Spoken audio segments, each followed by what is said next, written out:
نحمدہ و نصلی علی رسول الکریم اما بعد فاعوذ باللہ من الشیطان الرجیم بسم اللہ الرحمن الرحیم ربی شرح لی صدری، اے میرے رب میرا سینہ کھول دے،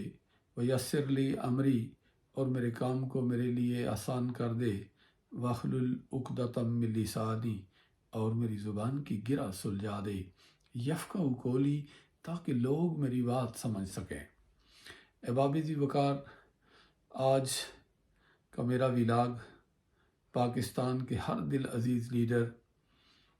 پاکستان تحریک انصاف کے بانی چیئرمین جو آج کل پس زندہ ہیں، عمران خان صاحب کی نظر۔ احباب ذی وقار، اللہ پاک دنیا میں ہر انسان کو ایک موقع فراہم کرتا ہے اور اس موقع کا فائدہ اٹھا کر انسان اپنی تاریخ بنا دیتے ہیں۔ تو جن لوگوں کو اللہ نے تاریخ بنانے کا موقع دیا، وہ لوگ احباب ذی وقار مٹی کے گھر بناتے رہے، اس میں مصروف رہے۔ آخر میں ان لوگوں کے نہ وہ گھر رہے، نہ ان کے نام رہے، نہ ان کے رتبے رہے، بلکہ وہ لوگ اپنے بڑے بڑے گھروں میں بیٹھ کر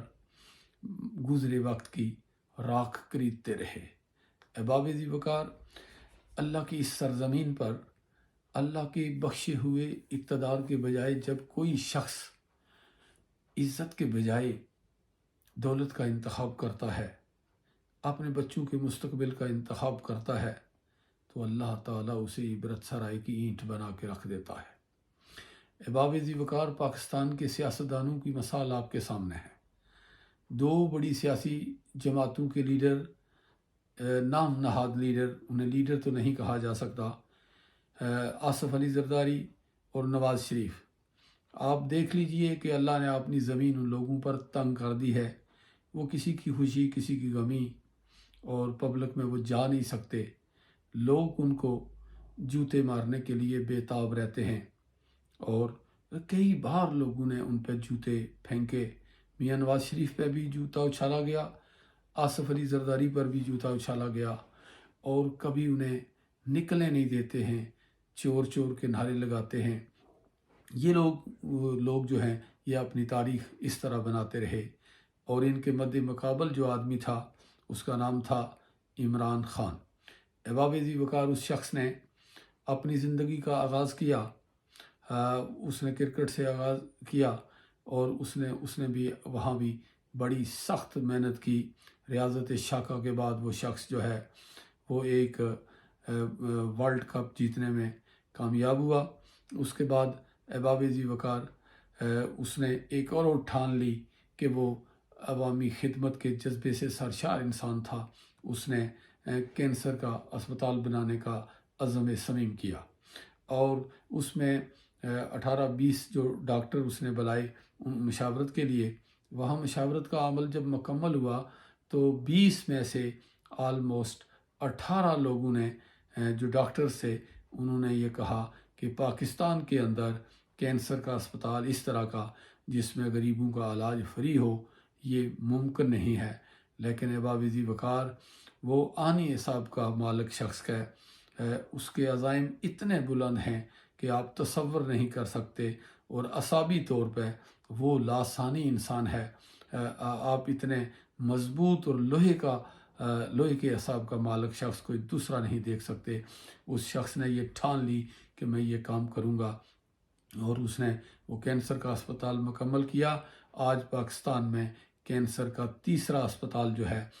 وہ بھی آخری مرحلے میں داخل ہو چکا ہے۔ احباب ذی وقار، عمران خان آج پاکستان کے وہ سیاستدان ہیں کہ جن پر آج چھوٹے چھوٹے بچے، جوان لڑکے، نوجوان لڑکیاں، بوڑھے، ہر مرد و زن جو ہے ان کے پیچھے جان دینے کے لیے تیار ہے۔ احباب ذی وقار،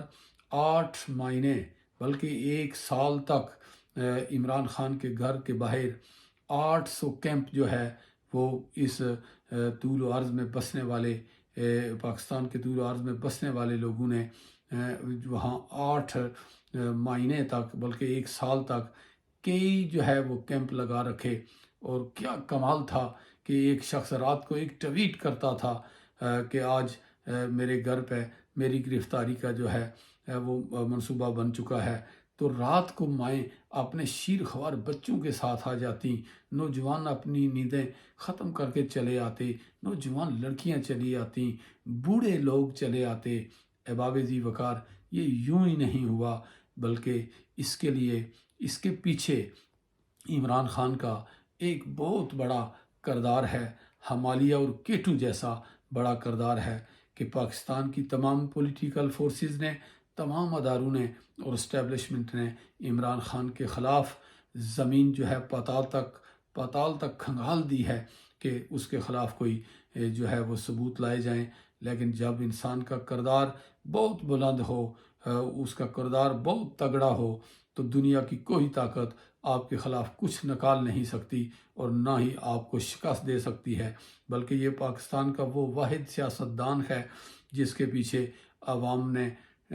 مرنے کا عزم کر لیا ہے۔ ایسا کبھی نہیں دیکھا تاریخ پاکستان میں کہ ایک شخص جو ہے وہ ایک مہینے میں 20 جلسے کرے، لیکن اس کا ہر جلسہ ایک ٹویٹ پر ہو جائے اور اس جلسے میں لاکھوں لوگ ہوں، اور وہ شخص اپنے ریکارڈ بناتا رہا اور خود ہی اپنے ریکارڈ توڑتا رہا۔ احباب ذی وقار،